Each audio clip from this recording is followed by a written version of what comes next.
part 2. So, yun.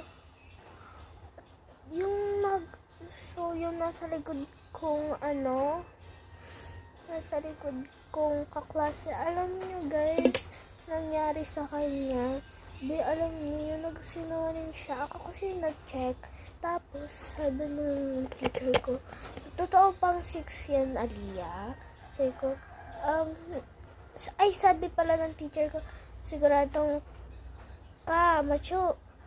Tapos, tinanong sa akin kung totoong 10 siya. Sabi ko, Ma'am, hindi po, 6 lang po yan. Sabi, nagsisinungaling nga lang. Next time, magsisinungaling nga. Tapos, nakailan na rin siyang sinungaling sa teacher ko. Ilan na ilan talaga yun, be. Tanda ako. Mga infinity na. Uy, okay. Simula ko sa kinder, ang likot niyan. Matalino naman siya. Nag-grade 1 siya, nag-grade 2 siya. As in, kasi dumread ako ng kinder, so kaklase ko siya. As in, kaklase ko siya. Promise, kaklase ko siya nung grade 1. Ay, kinder, grade 1, grade 2, at ngayon, grade 3 ako. In fairness. Tapos guys,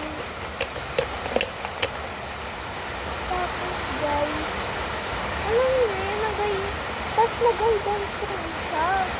Ay, grabe, pagkarami nga ng pagka-guidance sa amin. Tapos guys, alam niyo, katakot talaga mag-guidance. Kasi, yung new principal namin, pakatapang. Pero mabait siya medyo. Medyo lang naman.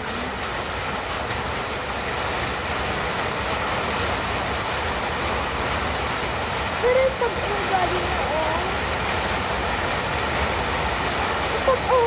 nga, okay lang sa akin.